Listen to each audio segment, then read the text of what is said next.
Oke, selamat sore Wenis. Ibu akan menjelaskan beberapa hal terkait dengan Wenis punya skripsi. Oke,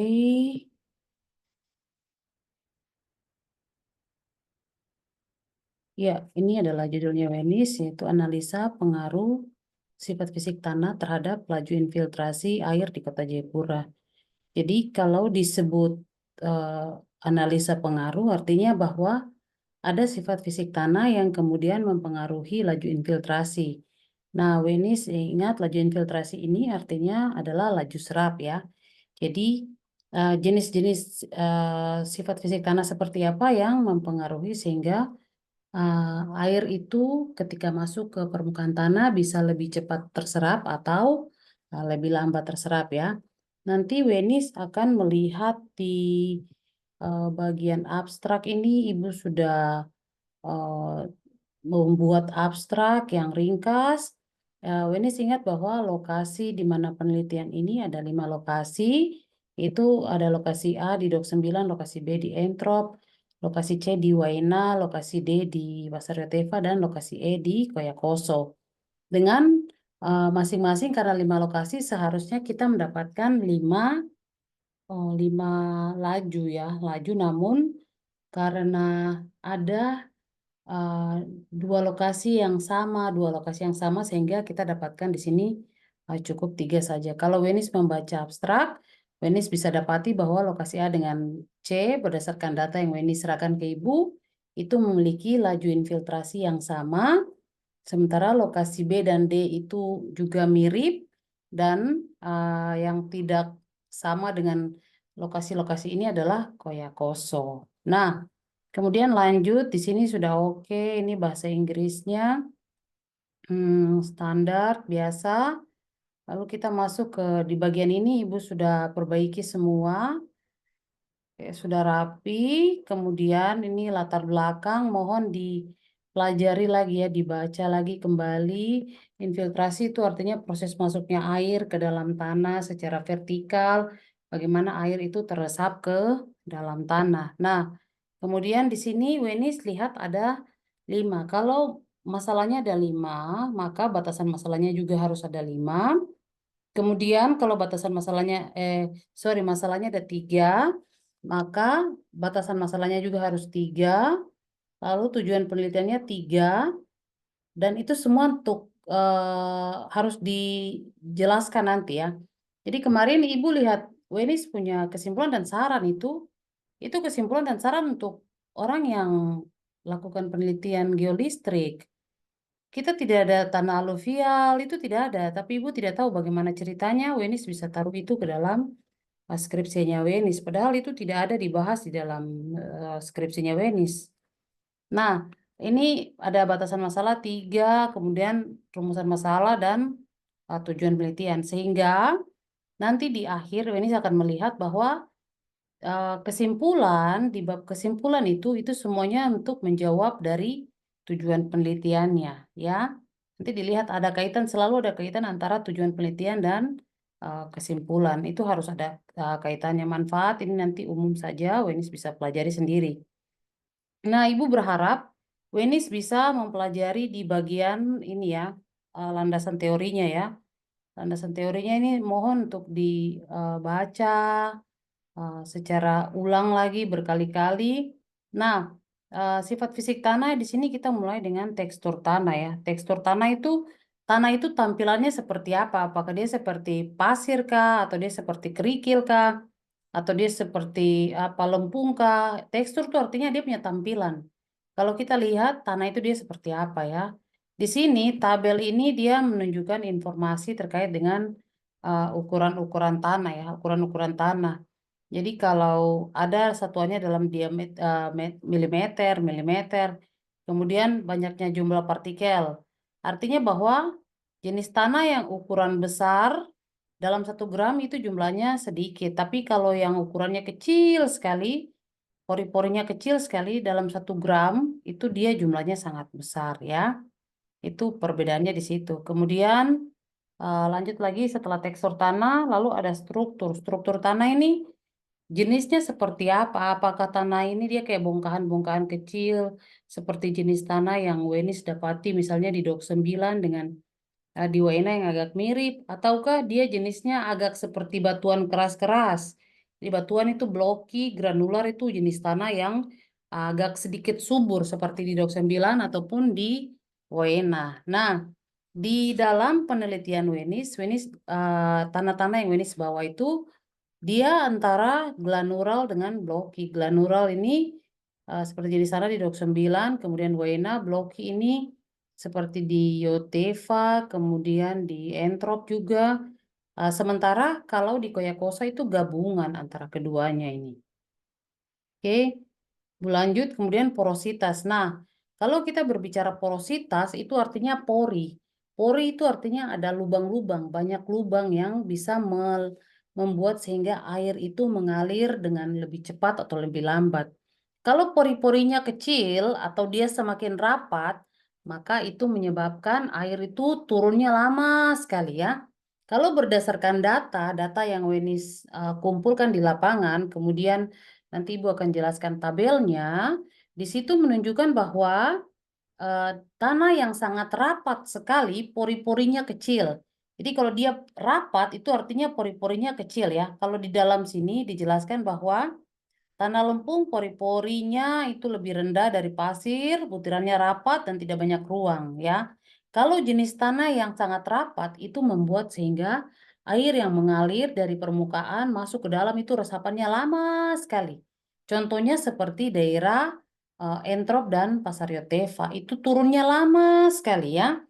Nah, tapi kalau tanah yang seperti tanah granural yang pori-porinya mungkin cukup besar ya sehingga tidak terlalu rapat itu memiliki banyak ruang antara antara butiran yang tanah yang satu dengan yang lain sehingga menyebabkan air itu ngalirnya lebih cepat atau meresapnya lebih cepat yaitu seperti daerah Dok 9 dan daerah Waena. Ini adalah gambarnya, gambar sederhananya. Lihat compacted soil ini di sebelah kanan ini artinya yang Ibu klik ini ya, sorry. Yang ini di sebelah kanan ini compacted soil ini artinya bahwa ini densitasnya sangat tinggi ya, atau menunjukkan bahwa tanahnya tuh rapat sekali. Sementara di sebelah kiri ya, normal soil ini menunjukkan bahwa tanah yang memiliki pori, artinya densitasnya kecil, artinya dia tidak terlalu rapat sehingga air yang lewat itu lebih mudah. Sehingga untuk sebelah kiri ini menunjukkan bahwa air yang mengalir itu laju infiltrasinya seharusnya lebih tinggi dibandingkan dengan tanah yang pori-porinya sangat rapat, ya. Nah, kemudian kita lanjut lagi ya densitas tanah. Pori-pori tadi yang di atas ini memiliki kaitan yang sangat erat dengan densitas tanah ya. Di sini densitas tanah ini ya, densitas tanah ini dia rumusnya adalah tanah kering dibagi volume tanah. Nah, tanah kering ini dari mana? Tanah kering ini dapatnya dari hasil yang Wenis ingat pada saat melakukan percobaan menggunakan oven ya. Oven kita masukkan tanah, setelah itu kita ambil kembali hasilnya lalu kita mengukur berapa banyak kehilangan yang disebabkan oleh airnya ya. Itu adalah persamaannya nanti di hari Senin pagi Ibu akan kasih tunjuk ke Wenis lagi terkait dengan Excel. Tapi sebentar juga Ibu akan rekam Excelnya dan kirim ke Wenis ya. Nah, ini dia untuk mencari densitas tanah. Jadi menggunakan oven. Jadi ketika kita menggunakan oven itu kita mendapatkan data terkait dengan yang pertama adalah jumlah kandungan air di dalam tanah. Namun kita juga mendapatkan informasi terkait dengan bulk densitiesnya atau densitas tanahnya ya. Ini adalah perkiraan densitas tanah. Jadi tadi tabel 1, kemudian tabel 2 ini semua akan berkaitan dengan yang akan Wenis hasilkan di data yang akan Wenis tampilkan. Kemudian temperatur tanah. Pada saat turun lapangan, Wenis mengukur temperatur tanah menggunakan alat yang kita bawa. Nah, jenis-jenis faktor-faktor lain ini nanti tinggal dibaca saja. Sehingga jika ada pertanyaan, Wenis bisa menjawab.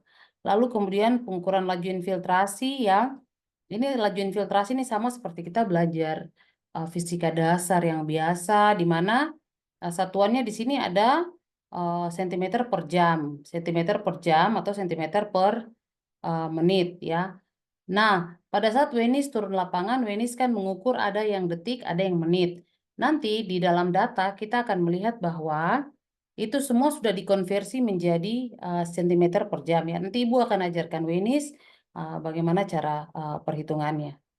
Oke, kemudian kita lanjut. Ini klasifikasi ini yang akan menjadi jawaban dari penelitian Wenis.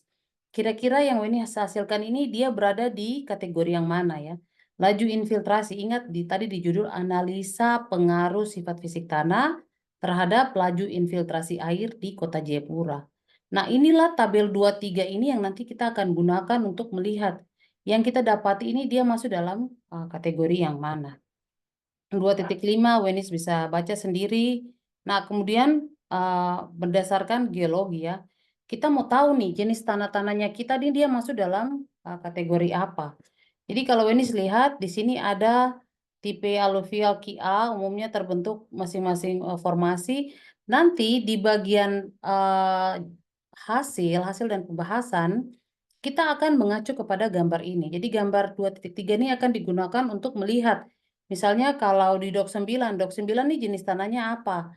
Nanti tinggal dilihat di sini ada daerah yang diarsir yang menunjukkan daerah dok 9 itu di mana. Sehingga nanti harusnya di dalam presentasinya Wenis menggunakan ini ya. PowerPoint ada gambaran-gambaran supaya akan tampaknya lebih bagus. Oke. Itu lalu metodologi, Wenis tahu apa yang Wenis kerjakan pada saat itu ya. Nanti tinggal dilaporkan saja ke semua ya yang hadir besok sebagai pengujinya Wenis. Oke, itu adalah prosedurnya. Lalu kemudian hasil dan pembahasan ini seperti yang Ibu sudah sampaikan. Ini adalah peta yang dibantu oleh Harold. Ada 5 lokasi A, B, C, D, dan E. Di mana di sebelah kanan sini sudah ada gambarnya untuk menjelaskan itu lokasi apa. Nah, kemudian masing-masing lokasi ini Wenis lihat ya, lokasi A. A, B, C ini Ibu sudah masukkan jenis formasi tanahnya ini seperti apa sesuai dengan gambar 2.3 yang tadi. Jadi nanti Wenis tinggal kembali lihat ini Ibu dapat dari mana? Ini dapat dari formasi yang disebutkan di gambar 2.3 tadi ya. Gambar 41 ini dia berkaitan dengan gambar 2.3. Nah, kemudian sifat-sifat fisik tanah. Sifat fisik tanah inilah yang data yang kemudian kemarin kita ukur ya. Suhu udara, suhu tanah, pH tanah, kelembaban.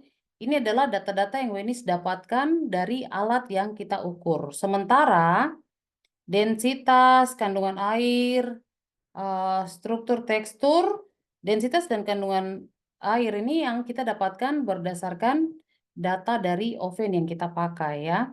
Kemudian ada struktur, itu adalah contoh yang kita lihat jenis tanahnya, lalu tekstur, lalu warna tanahnya seperti apa ya. Kemudian laju infiltrasi, ini adalah yang kita lakukan. Ingat pada saat itu kita membuat ada apa ya ukuran di dalam ya, kita menempelkan seperti penggaris plastik di dalamnya. Kemudian kita dapati bahwa total keseluruhan tinggi adalah 34. Namun pada saat kita tanam ke tanah itu ada sebagian yang masuk ke dalam tanah ya. Sehingga total yang kita pakai untuk menghitung atau mengukur laju serap air itu hanya sekitar 25 cm. Oke, nanti di sini Wenis bisa baca kembali apa yang Wenis lakukan. Kemudian di sini bisa dilihat ya, bisa dilihat dari data yang kemudian Wenis berikan ke Ibu bahwa tidak semua air yang kita masukkan ke dalam alat yang tadi double ring infiltrometer itu benar-benar semuanya terserap. Karena ada yang waktunya sangat lama sekali. Sehingga Wenis Ibu harapkan untuk membaca semua yang ada di sini ya. Yang sudah ditulis ini kalau bisa Wenis baca lalu Wenis cermati satu-satu ya. Nah, Ibu akan masuk ke dalam penjelasan, masuk ke dalam sini data. Ya, Wenis tolong perhatikan bahwa dari data ini ada lokasi dok 9, ada lokasi entrop. Waena, Pasar Yotefa, dan Koyakoso. Di sini adalah waktu awal ketinggiannya tetap 0, waktu setelah berapa detik yang tadi yang detik ataupun menit yang kita pakai ukuran, ini sudah Ibu tampilkan ke dalam bentuk tabel. Ya, jadi 5 menit ini berapa, ketinggian yang sudah turun itu berapa banyak, kemudian 10 menit sampai seterusnya. Nah, kalau Wenis lihat berdasarkan tabel 4.2 ini, ya, Dok 9 dengan Waena itu ketika dikonversi waktunya itu adalah sekitar 60 menit atau 1 jam. Sementara kalau kita lihat di sini untuk lokasi B yaitu Entrop dan lokasi D yaitu Yotefa, di sini butuh waktu sekitar 130. Jadi lebih lama ya. Lebih lama, kemudian kalau dilihat lokasi A dengan B ini hampir mencapai 25 atau seluruh tanahnya terserap. Sementara lokasi B dengan D ini tidak mencapai target yang kita mau ya sepanjang 25 itu. Sementara Koyakoso dengan waktu yang sama juga mencapai tingkat kedalaman yang maksimal. Jadi yang paling bagus itu adalah lokasi A dengan lokasi C, kemudian diikuti dengan lokasi E, baru kemudian lokasi B dan D ya. Jadi kalau kita kasih peringkat 1 itu lokasi A dengan lokasi C, itu yang paling tinggi. Peringkat 2 adalah lokasi E, itu yang sedang laju infiltrasinya, lalu peringkat 3 adalah lokasi B dan lokasi D. Nah, kalau di sini ini adalah Excel hasil dari bagaimana waktu yang diukur dengan kedalaman yang ditempuh oleh laju oleh air yang masuk ke dalam tanah. Sehingga sudah Ibu plotkan menggunakan Excel dan mendapati nilai seperti ini. Nanti hari Senin pagi Ibu akan coba jelaskan lagi ke Wenis. Harapannya Wenis bisa paham.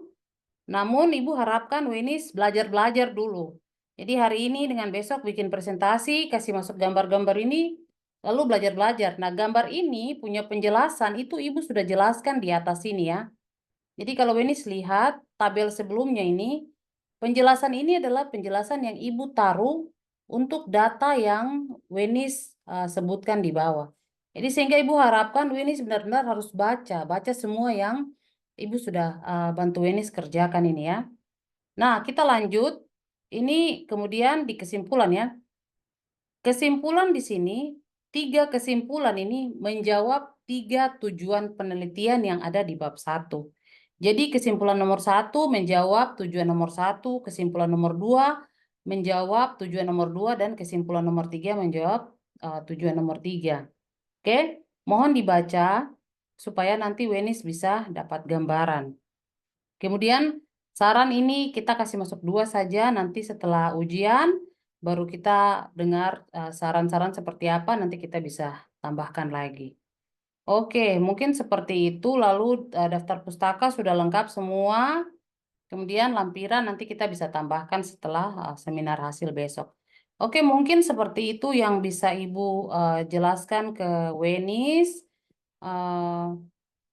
Sementara seperti itu, ya videonya ini Ibu kirim, Wenis pakai belajar dulu. Semoga sukses, tetap semangat, Tuhan memberkati.